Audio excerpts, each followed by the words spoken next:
नमस्ते भारत, आपण बघत आहात WH न्यूज. मी विजय खवसे. महाबोधी महाविहार मुक्तीसाठी देशभरात आंदोलन सुरू आहे आणि बिहार गया येथे सुद्धा मोठ्या प्रमाणात आंदोलन सुरू आहे. आंदोलनाच्या बातम्या निरंतर आम्ही WH न्यूजच्या माध्यमातून तुमच्यापर्यंत पोहोचवत आहोत. पण आजची काय बातमी आहे ते जरा बघूया. सभी लोग ठीक है, अच्छे हैं जी, पूछिए.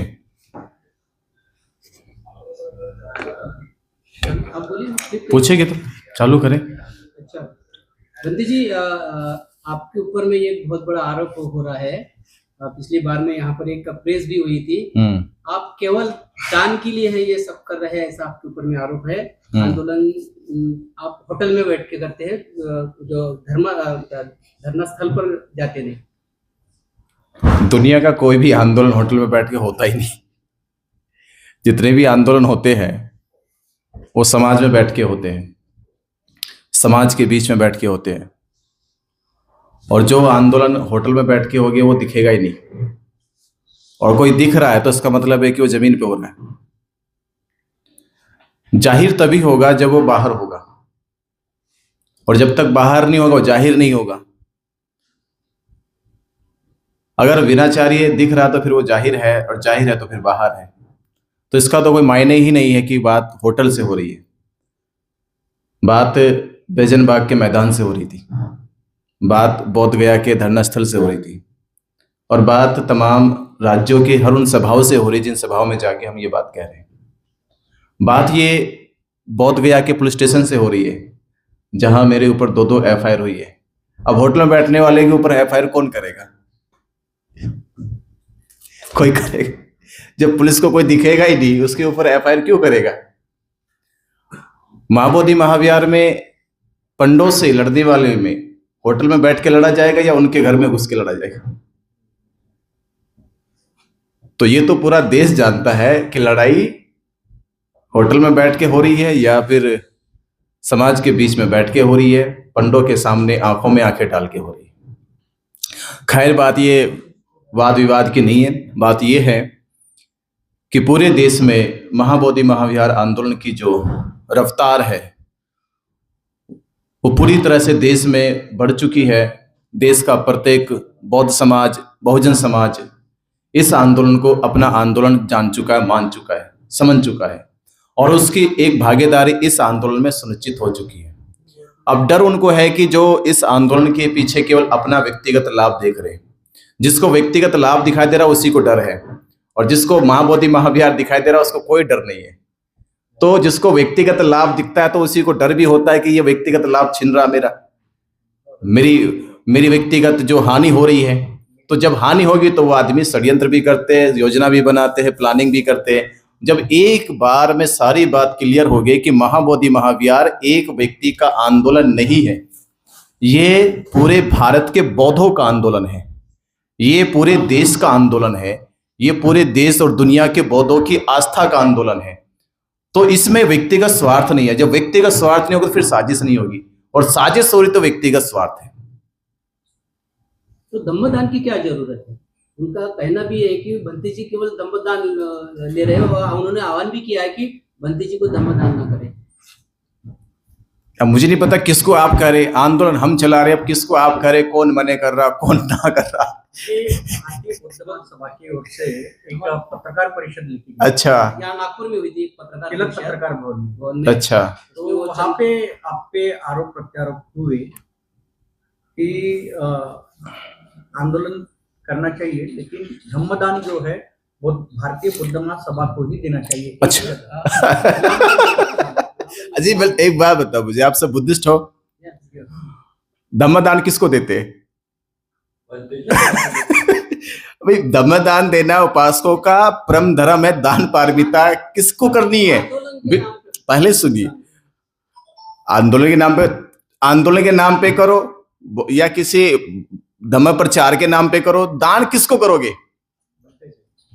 उत्तर पकड़ो. दान किसको करोगे? भंते जी को तो करोगे. धम्मदान देना भंते जी को. मंच पे हो, घर में हो, रोड पे हो, दान किसको दोगे? भंते जी को दोगे.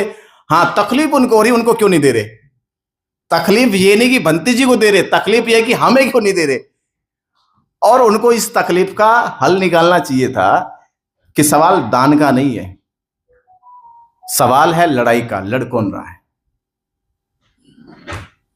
बंते बिनाचार्य दान मांग नहीं रहा है, क्यों दान मांग रहे, लोगों से कह रहे कि दान दो मुझे। ये आंदोलन दान मांग रहा है, ये आंदोलन ताकत मांग रहा है, और इस ताकत में एक हिस्सा होता है, कोई भी आंदोलन लड़ा जाता है तन से, धन से, मन से लड़ा जाता है, जनता के बल से लड़ा जाता है, ये उसका एक हिस्सा है, उसका पार्ट है।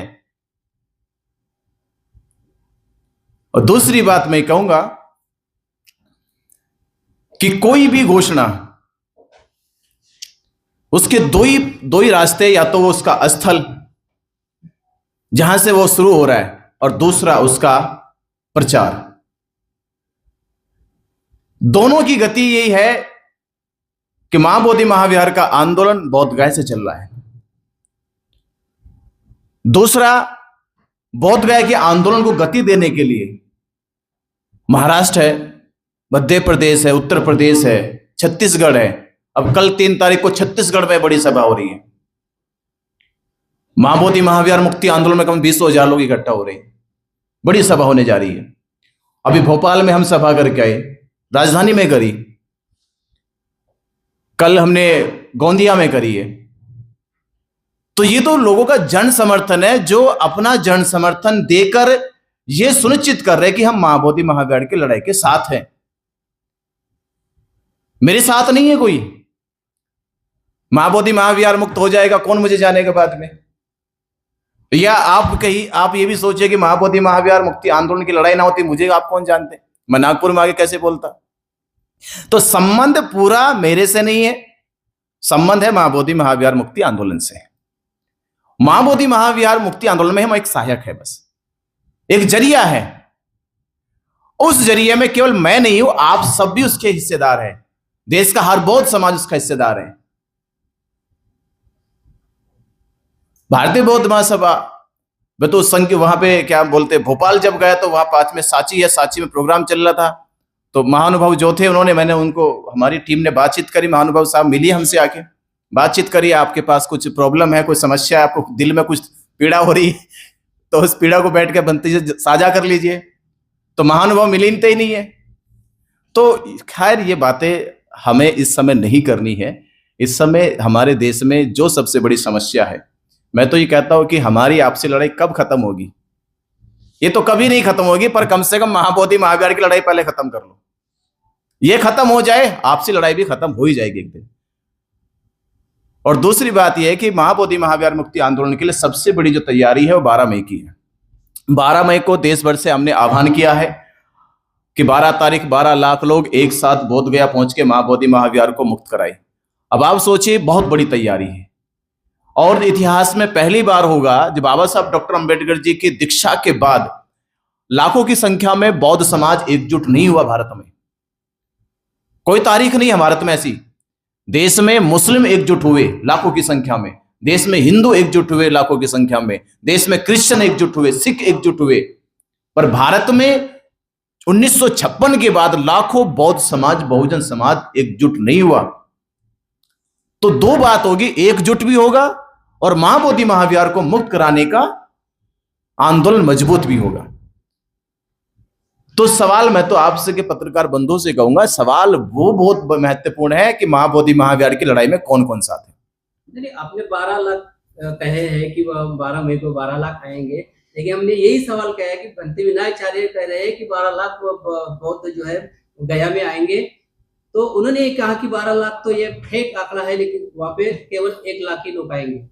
हमारे परम मित्र लामा जी ने परसों बैठे थे हम साथ में, लामा जी ने कहा भंते जी तो 12 लाख की बात करें, हम करें करोड़ों करोड़ों लोग आएंगे। तो नागपुर के तो लगता है कि 1 लाख आएंगे। वही मैं तो, मेरी तो बात को पीछे छोड़ दिया उन्होंने। लामा जी ने तो कहा कि भंते जी तो 12 लाख की बात कर रहे हैं, मुझे लग रहा कि करोड़ों करोड़ों लोग आएंगे। तो अब ये लामा जी भी बताइए करोड़ों करोड़ों लोग आएंगे, तो ये हौसला है हमारा। भाई भारत में संख्या करोड़ों में है नहीं है बौद्धों की, बताओ। बिल्कुल है। अगर बौद्धों की संख्या करोड़ों की ना हो तो हमसे कह सकते हैं कि भाई जब करोड़ों लोग है ही नहीं बौद्ध तो कैसे आएंगे। अगर करोड़ों की संख्या बौद्धों की है तो लाभ तो जरूर आएगी। कि कौन सी बात है, नहीं आएंगे? क्यों नहीं आएंगे? और कौन बौद्ध है जो चाहता नहीं कि महाबोधि महाविहार मुक्त हो? और कौन बौद्ध भिक्षु है जो नहीं चाहता कि महाबोधि महाविहार मुक्त हो? और कौन संस्था ऐसी है कि नहीं चाहती कि महाबोधि महाविहार मुक्त नहीं हो? तो जब जब सब चाहते हैं, सबके भीतर ऐसी उमंग है, ऐसी उम्मीद है, तो करोड़ों बौद्धों में से लाख बौद्ध गया क्यों नहीं आएगी? बिल्कुल आएगी। नहीं, अभी देखा जा रहा है कि उन्होंने कहा है 1 लाख और आप कह रहे 12 लाख। ये जो समाज में जो आंकड़ा खेल चालू है समाज में, ये नहीं वो समाज का नहीं, इससे कैसे हो रहा? अपने घर का ही झगड़ा है वो बाहर आ रहा है। अपने को सिर्फ आंदोलन देखना है, तो ये घर का झगड़ा घर पे रखना चाहिए। हर संगठन होती है लेकिन उनका नहीं आता, लेकिन बौद्ध समाज का। देखिए, झगड़ा ये ना घर का है ना बाहर का है, झगड़ा ये महाबोधि महाविहार का है। नहीं, बात सही है ना। ठीक है, अभी ये वीडियो अगर जाता तो वीडियो के माध्यम से क्या दिखा रहे हैं? हम तो ये दिखाएंगे कि झगड़ा ना घर का है ना बाहर का है, झगड़ा ये महाबोधि महाविहार का है। पंडे पुरोहितों से है, सरकार से है। बीटी एक्ट रद्द कराने के लिए झगड़ा सरकार से है, और इस झगड़े में कोई भी व्यक्तिगत संगठनात्मक झगड़ा ना बनाए। सबकी भूमिका इसमें है। सबकी भूमिका इसलिए है क्योंकि मेरी आस्था बुद्ध में है, तो मुझे पूरा अधिकार है महाबोधि महाविहार की लड़ाई लड़ने का। आपकी आस्था बुद्ध में है, महाबोधि महाविहार में है, तो आपको मेरे से परमिशन नहीं लेनी। नंदी जी, एक व्यक्ति है जो यहाँ से बोधगया जा चुकी है, जो समाज में पहले ही बेदखल हो चुकी है, उसको लेकर कोई आपत्ति क्यों नहीं जताया जा रहा? मुझे इसका, मैं कोई मालिक नहीं हूं किसी का, आपत्ति जताए जाए। प्रश्न है कि आपको बोला जा रहा है तो उनको क्यों नहीं ऐसा? मैं इस पर किसी की प्रतिक्रिया नहीं दे सकता। मैं कह सकता हूं हाँ, मैं रिस्पॉन्सिबल हूं। मैं रिस्पॉन्सिबल हूं आंदोलन के लिए, मैं रिस्पॉन्सिबल हूं 12 मई के लिए, मैं रिस्पॉन्सिबल हूं कि हाँ मुझे नागपुर से लोगों ने दान दिया, मैं रिस्पॉन्सिबल हूं मुझे भोपाल के लोगों ने दान दिया, मैं रिस्पॉन्सिबल हूं जहां मैं गया मुझे लोगों ने दान दिया, तो मैं जिम्मेदारी की उठा रहा हूं अपनी। ये विवाद यहाँ पे अपन पूर्ण विराम देते हैं इस विवाद को। ये बताइए कि उस दिन अगर 12 लाख अगर बौद्ध अनुयायी अगर वहां पे आते हैं, क्या व्यवस्था बिहार सरकार ने की है वहां पे, और उसके लिए कुछ पत्र व्यवहार हुआ है क्या? और ये आंदोलन शांतिपूर्वक हो, क्योंकि तथागत भगवान गौतम बुद्ध ने शांति का मार्ग बताया, हिंसात्मक आंदोलन नहीं होना चाहिए। तो इसके लिए क्या व्यवस्था आपने आपके माध्यम से की है? देखिए, हम लोग 5-6 दिन हो गए, तो मैं, आकाश लामा जी, भंते प्रज्ञाशील और भंते करुणाशील रावल, जो इस समय प्रेजेंट में 4 लोग इसको आंदोलन को लीड कर रहे अच्छी तरह से। तो हम चारों लोग, अभी एक खबर आई थी कि बीटीएमसी मिलने चले गए। आप सोच रहे मिले आपको? बीटीएमसी मिलने चले गए, पता नहीं क्या बात हो गई तो ऐसी भी मतलब मीडिया की तरफ से कुछ भी चल जाती है बात। तो हम लोग इसी अवस्था पे बात करने गए थे कि बीटीएमसी की एक जिम्मेदारी होती है कि देश दुनिया से जितने भी बौद्ध पूर्णिमा पे लोग आते हैं, तो उनकी जिम्मेदारी होती है रुकने की, खाने की, पानी की, सारी व्यवस्था की जिम्मेदारी बीटीएमसी की होती है, कमेटी की होती है। तो हम वही तालमेल बनाने गए थे, क्या बीटीएमसी इस बार की जिम्मेदारी भी ले रही है? देश दुनिया से जितने भी बौद्ध आएंगे, क्या उन सबकी जिम्मेदारी लेगी? खाने की, पीने की, उठने की, बैठने की, हर एक व्यवस्था की। तो बीटीएमसी ने इस पे विचार दिन मामला रखा कि हम इस पे विचार करते हैं। बाकी हमारे पास, उन्होंने कहा कि हमारे पास एक आंकड़ा होता है, 10 से 15 हजार लोगों का आंकड़ा होता है, उनकी व्यवस्था तो करते हैं। हमने कहा तो आंकड़ा इस बार ज्यादा हो सकता है, 10,000 से ज्यादा हो सकता है, 15,000 से ज्यादा जा सकता है। तो उन्होंने कहा कि इस मामले में हम लोग थोड़ा और विचार करते, बैठक करते हैं। तो हम केवल ये परामर्श करने गए थे, बाकी हम लोगों ने अपनी तैयारी भी करी। गवर्नमेंट को हमने बात भी की कि गवर्नमेंट भी इसमें व्यवस्था, प्रशासनिक जिम्मेदारी को निभाए, कोई अव्यवस्था ना फैले। उसके लिए जहां धरना स्थल बना हुआ है, आप पत्रकार बंधुओं ने देखा होगा, जो धरना स्थल बना, हमने उससे पूरे धरना स्थल पर जेसीबी चला के प्लेन कर दिया, पूरा प्लेन कर दिया। यानी उसकी कैपेसिटी 1 लाख तक की अभी है, 1 लाख तक कैपेसिटी है कि हम उसमें 1 लाख लोगों के बैठने का, उठने का प्रबंध कर रहे हैं। उसकी तैयारियां शुरू होगी, पंडाल लगना, मैं परसों आया वहां से, परसों ही हमने पंडाल लगाने का काम भी शुरू कर दिया था, और आज तक की डेट थी पंडाल लगने की, वो भी कंप्लीट हो जाएगी आज कल तक में। तो हम व्यवस्था खुद भी लेके चल रहे अपनी, बीटीएमसी से जो भी हमें उसमें सुविधा मिलेगी, व्यवस्था के लोग जितने भी आएंगे, या सरकार जो भी व्यवस्था करेगी वो भी अपनी तरफ से कर रही है। यानी सरकार भी लगी है, बीटीएमसी भी लगी है, और बाकी हम तो अपनी व्यवस्था के रिस्पॉन्सिबल खुद है, खुद अपनी जिम्मेदारी लेके चल रहे हैं। बात सही है आपकी, 12 लाख लोग वहां पे आएंगे या 10 लाख लोग आएंगे, लेकिन कोई अगर असामाजिक तत्व अगर वहां जाता है और कुछ दंगल करने की कोशिश करता है, तो ऐसे में वॉलंटियर वगैरह है क्या, समता सैनिक दल वगैरह, उनकी वॉच करने के लिए ऐसी कुछ? हमने सरकार को आंकड़ा दिया। देखिए हमारे वॉलंटियर्स बनाए जा रहे हैं, समता सैनिक दल से बात हुई है, स्वयं सैनिक दल से भी बात हुई है। बाकी हमने गवर्नमेंट से कहा इस बारे में कि सरकार इस पे जितनी व्यवस्था को दुरुस्त कर सकती है कोशिश करे। और हमने ये भी बात रखी है कि 12 तारीख आपने कहा कि शांतिपूर्ण तरीके से होगा। 12 तारीख हमारे लिए महत्वपूर्ण है, वो बुद्ध की ज्ञानस्थली का दिवस है, वो ज्ञान प्राप्ति का दिवस है, वो संसार के लिए एक ऊर्जा का और शांति का दिवस है। तो हम उस पर खुद नहीं चाह रहे कि कोई भी अव्यवस्था फैले। शांतिपूर्ण तरीके से पूरे देश से जितने बौद्ध आएंगे, हम बिल्कुल कोई आवाज नहीं, कोई हल्ला नहीं, बस शांति मौन तरीका रहेगा। पर हाँ 13 तारीख को हम थोड़ा विरोध जाहिर करेंगे। 13 तारीख में विरोध जाहिर रहेगा, जो लोग रुक जाएंगे उन लोगों के साथ हम सरकार का एक विरोध जाहिर करेंगे कि सरकार हमारी बात मान ले। अब हम लोग पूरे देश के एकजुट हो चुके हैं। आप जो बार बार कहते थे कि बौद्धों की संख्या कहाँ है, बौद्ध दिखाई नहीं देते, बौद्ध अल्पसंख्यक है, तो देख लो कि बौद्ध गया में अब लाखों लोग हैं, एकजुट है, एक साथ है और एक ही बात पर है, ना कोई अलग है। पंत जी, वो जो आंदोलन की जो राष्ट्रीय समिति बनी है उसमें आपका नाम है? कहाँ बनी है पहले बताओ। आकाश लामा जी ने बनाई है, एक समिति बनाई है, कहाँ बने, मुझे कागज दीजिए। बनाई है, तो उसमें आपका नाम नहीं है। अभी समिति बनाई कहाँ, मुझे कागज दो ना, कोई किसी के पास है? चलो आप छोड़ो, किसी के पास है? नहीं नहीं, मुझे बताओ किसी के पास है? समिति बनती उसका परफॉर्मा होता ना पूरा, उसका बिल पास होता है, कितने लोगों के पास बिल पास हुआ। देखो ये बात खोलने के लिए ये गोपनीय बात है कि इसको ना किया जाए तो अच्छी बात है, ठीक है, इस पर कोई मतलब नहीं। सवाल है, क्या लगता है आपको 12 तारीख तक कोई खुशखबरी मिल पाएगी इस आंदोलन को लेकर? क्योंकि जिस तरह से अभी देखा जा रहा है कि ओबीसी की जाति न्याय जनगणना जो थी वो काफी समय से रुकी हुई थी, तो इसको भी हरी झंडी मिल गई है, तो क्या महाबोधि महाविहार जो है बौद्धों के हवाले किया जा सकता है? देखिए हमें परसों जानकारी ये हुई कि सरकार फैसला लेने के लिए तैयार है, पर 2 अड़चनें उनके पास है। पहली अड़चन तो चुनाव है, क्योंकि बिहार की सरकार है, भाजपा और नीतीश की सरकार है। तो जैसे अंदरूनी खबर आ रही है कि नीतीश सोच रहा है कि भाजपा इस पर एक्शन ले, तो भाजपा एक्शन ले तो चुनाव में मैं कम से कम बच जाऊंगा, मेरे ऊपर कोई हिंदू ऑब्जेक्शन नहीं करेगी।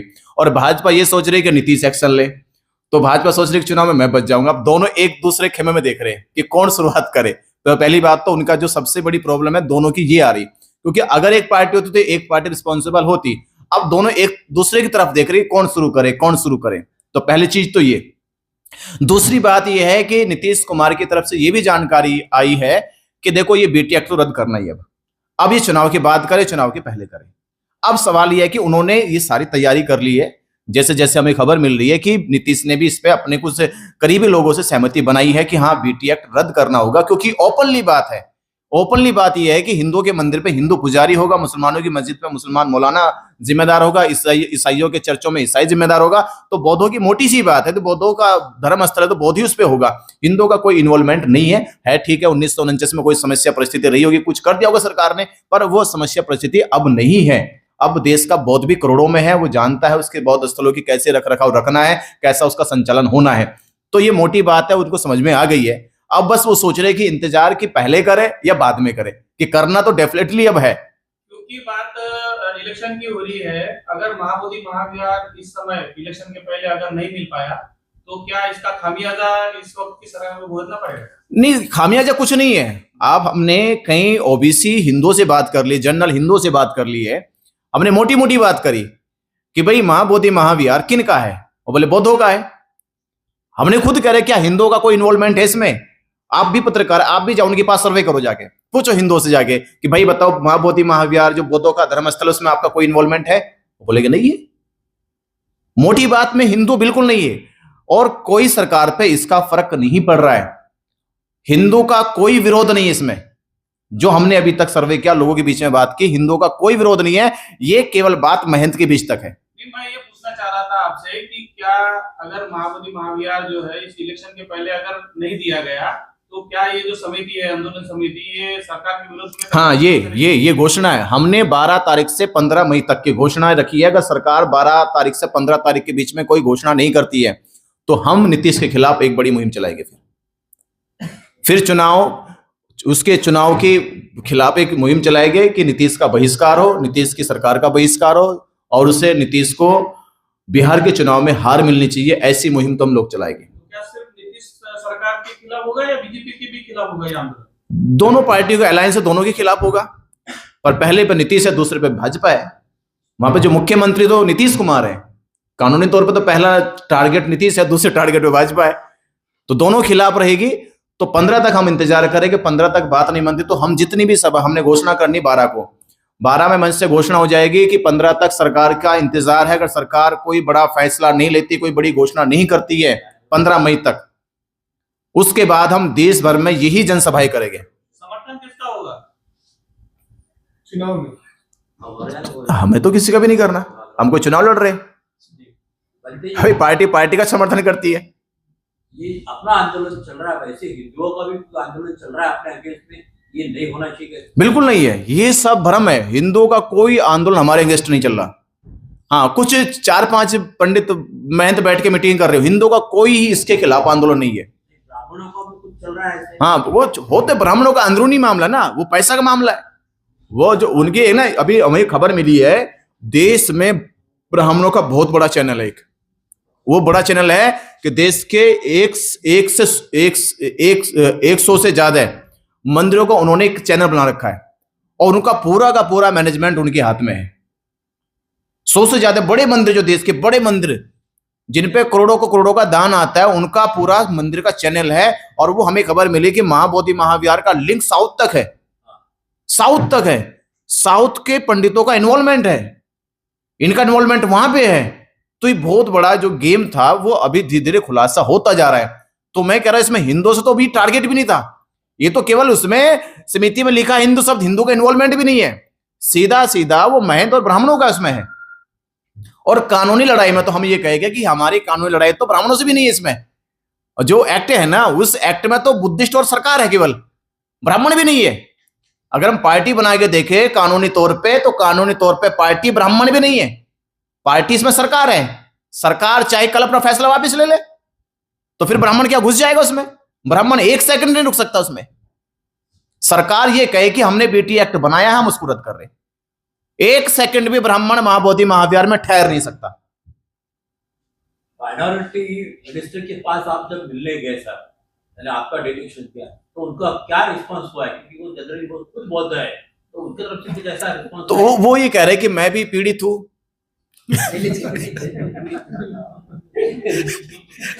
मैं क्या करूं, दिल को तो मेरी भी तकलीफ हो रही कि मैं बुद्धिस्ट हूं और मैं अपना बुद्ध विहार नहीं बचा, वो कुर्सी बचा रहे, बुद्ध विहार कोई नहीं बचाना चाहता। भाई हमारे कई मिनिस्टर लोग हैं, जितने मिनिस्टर की कुर्सी तो बचा लेंगे, अपनी कुर्सी बचाने के लिए तो वो एक पैर पे खड़े हो जाते हैं, लड़ते ना, बोले सर एडी से लेकर सर तक जान लगा देंगे कुर्सी बच जाए। वही जान लगा दो ना, वही जान लगा दो, महाबोधि महाविहार तो एक दिन में हल हो जाता है।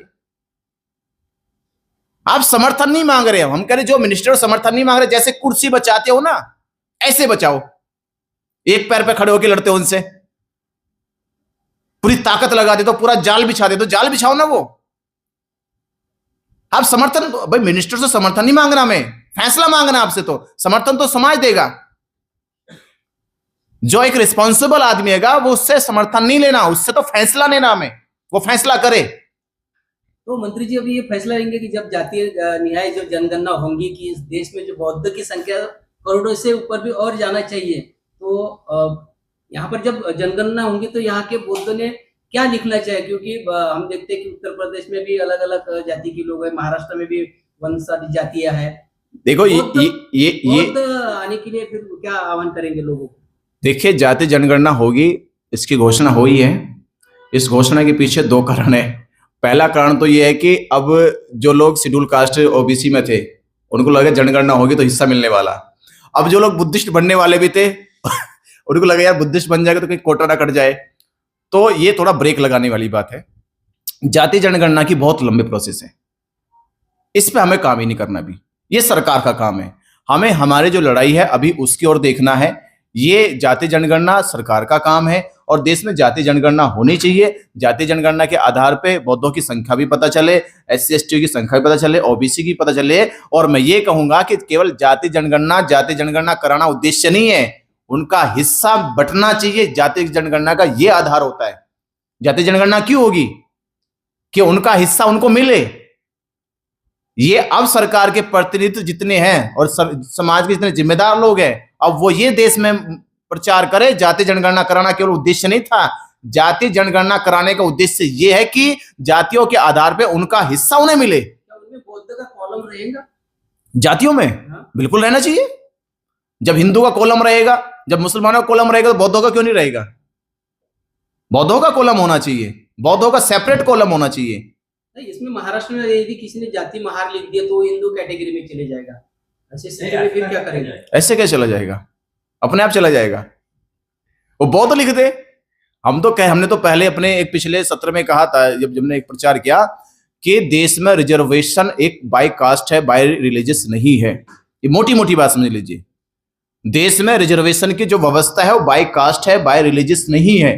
और ये बात हमें समझ में आ गई तो फिर आप हिंदू नहीं लिखोगे। हमें डराया जा रहा है कि आपको जाति के साथ हिंदू लिखना है। तो आप उन्होंने जाके हमारे जो हमें रिजर्वेशन की व्यवस्था मिली अनुच्छेद 40, 41, 42 में, जो 340, 41, 42 का रिजर्वेशन व्यवस्था दी है, उसमें धर्म का कहीं जिक्र ही नहीं है। उसमें जाति के आधार पे उसके सामाजिक, उसके राजनीतिक, उसकी शैक्षिक दशा को देखकर रिजर्वेशन दिया गया। तो अब धर्म तो हमारी अपनी अभिव्यक्ति है कि हम हिंदू लिखे, बौद्ध लिखे, जैन लिखे, सिख लिखे, ईसाई लिखे। हाँ, सरकार ने 2 जगह कुछ अमेंडमेंट किया था, वो मुसलमानों के साथ और ईसाइयों के साथ, कि हाँ इन 2 में तो आप शेड्यूल कास्ट नहीं रहोगे, इसमें कोटा नहीं मिलेगा। आप सिख में शेड्यूल कास्ट हो, बुद्धिस्टों में शेड्यूल कास्ट हो, जैनियों में शेड्यूल कास्ट हो, हिंदुओं में शेड्यूल कास्ट हो, 2 में नहीं हो, मुसलमानों में शेड्यूल कास्ट नहीं होगे और ईसाइयों में शेड्यूल कास्ट नहीं होगे। तो ये प्रचार भी हमें करना होगा, जाति जनगणना में बौद्ध लिखो, इससे आपके ऊपर कोई प्रभाव नहीं पड़ने वाला। ये बड़ी घोषणा थी, मैं याद भी करके आ रहा था कि मेरा आप पत्रकार बंधुओं से ये माध्यम से कहना है सरकार से कि रेल मंत्रालय की तरफ से नागपुर मुंबई स्पेशल ट्रेनें 9 मई को, 10 मई को, 11 मई को चलाई जाए। और सरकार तक खबर पहुंच गई है। सरकार तक खबर पहुंची तो रिपोर्ट मांगी उन्होंने कि कितने लोग आ रहे हैं आपके, और धीरे धीरे उन लोगों ने अपना एक शिकंजा कसना शुरू कर दिया कि लोगों को रोका जाए। तो हम कह रहे हैं कि सरकार को जब खबर मिली गई है तो सरकार अब उनके लोगों की जाने की व्यवस्था करे। तो हम खासतौर पे जितनी ज्यादा संख्या में नागपुर से, मुंबई से जाने वाले लोग हैं हमारे, तो रेल मंत्रालय से हमारा कहना है कि वो रेल की व्यवस्था करे 9 मई में, 10 मई में और 11 मई में, और फिर उधर से वापसी में 13 मई, 14 मई और 15 मई की व्यवस्था करे कि लोगों को कोई भी असुविधा ना हो। अगर असुविधा होती है तो इसकी जिम्मेदारी सरकार की होती है, क्योंकि सरकार देश चला रही है। तो देश के चलाने वाले जो सरकारें हैं, चाहे वो स्टेट की सरकार है, चाहे केंद्र की सरकार है, उसकी पूरी जिम्मेदारी होती है प्रत्येक नागरिक को सुविधा देना, सुरक्षा देना। देश में आंदोलन एक लोकतांत्रिक व्यवस्था है।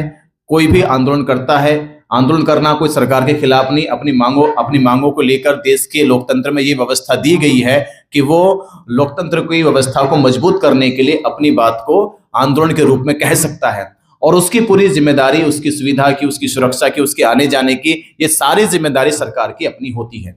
तो हम सरकार से वही अपील करेंगे, वही निवेदन कर रहे हैं कि सरकार हमें नागपुर से और मुंबई से स्पेशल ट्रेन चला कर दे कि वो 9 मई, 10 मई और 11 मई, और बोधगया से फिर वापसी में 13 मई, 14 मई और 15 मई को स्पेशल ट्रेनें चलाए, जिससे लोगों को आने जाने में कोई दिक्कतें ना हो।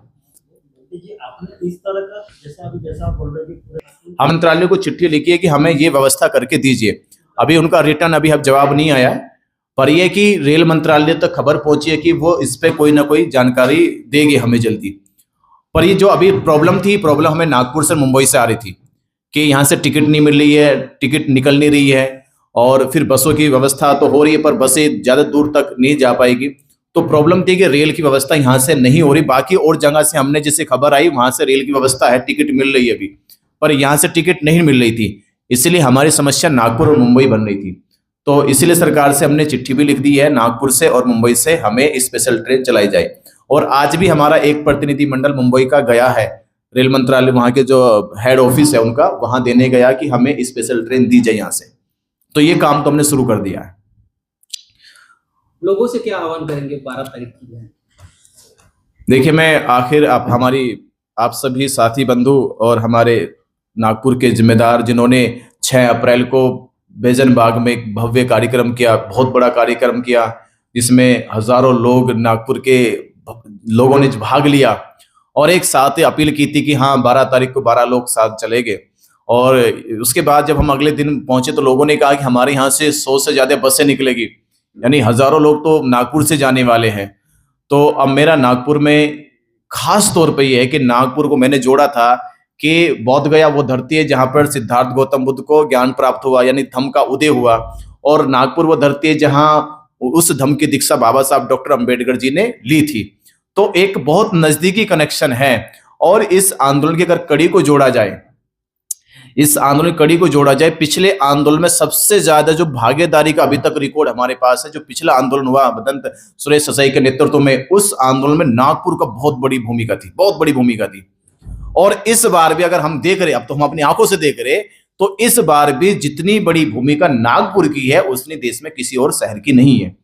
तो ये पूरी जिम्मेदारी अब नागपुर के ऊपर आती है कि नागपुर के लोग इस आंदोलन को कैसे लीड करते हैं, कैसे इसे लेकर चलते हैं। और जहां बेजन बाग से बड़ी सभा अभी दूसरी कोई देश में भी नहीं हुई है, जितनी बड़ी सभा बेजन बाग में हुई थी, जितने लोग यहाँ पे इकट्ठा हुए थे, अभी इतनी बड़ी सभा दूसरी नहीं हुई है। तो मैं यहां से नागपुर से यही अपील करूंगा देशवासियों से कि नागपुर के साथ साथ आप लोग भी अपने शहरों से, अपने राज्यों से तैयारी कर ले। नागपुर के लोगों ने 100 से ज्यादा बसें बुक कर ली है, 100 से ज्यादा बसों की टिकट बुक हो चुकी है, हजारों लोग नागपुर से आ रहे हैं। तो आप लोग भी अपने शहरों से, अपने गांवों से, अपने राज्यों से महाबोधि महाविहार को मुक्त कराने के लिए 12 मई को बोध गया पहुंचे। ये व्यवस्था बौद्धों की व्यवस्था है और बौद्ध जानते हैं कि अपनी विरासत को बचाने के लिए हम हर हाल में इस लड़ाई को अंत तक लड़ेंगे जब तक बीटी एक्ट रद्द नहीं हो जाता। तो मेरी अपील है कि 12 तारीख 12 लाख बौद्ध एक साथ बोध गया पहुंचकर महाबोधि महाविहार को मुक्त कराए। ये तारीख हमारी इतिहास की तारीख होगी, भारत में लिखी जाएगी कि बौद्धों की संख्या जो सैकड़ों में, हजारों में गिनते थे, अब वो लाखों में गिनेगी। उस दिन हमारे देश का गौरव बढ़ेगा, भारत की शान बढ़ेगी कि भारत का बौद्ध अल्पसंख्यक नहीं है, भारत का बौद्ध बहुसंख्यक है। ये उसने सिद्ध कर दिया बोध गया पहुंचकर। तो आप सभी से अपील है कि 12 तारीख को बोध गया पहुंचिए और महाबोधि महाविहार को मुक्त कराइए, बीटी एक्ट रद्द कराइए, पंडे पुरोहितों से महाबोधि महाविहार खाली कराइए। मित्रांनो, ही होती महाबोधी महाविहार मुक्तीची बातमी। तर निरंतर हा जो लढा सुरू आहे, चालूच आहे आणि मोठ्या प्रमाणात प्रतिसाद सुद्धा मिळत आहे। आणि हे संपूर्ण कव्हरेज आम्ही जे आहे तुम्हाला WH न्यूजच्या माध्यमातून दाखवत आहोत। फक्त तुम्ही WH न्यूजला सबस्क्राईब करा आणि WH न्यूजच्या स्कॅनरवर जाऊन तुम्ही धम्मदान करा। जय भीम, नमो बुद्धाय।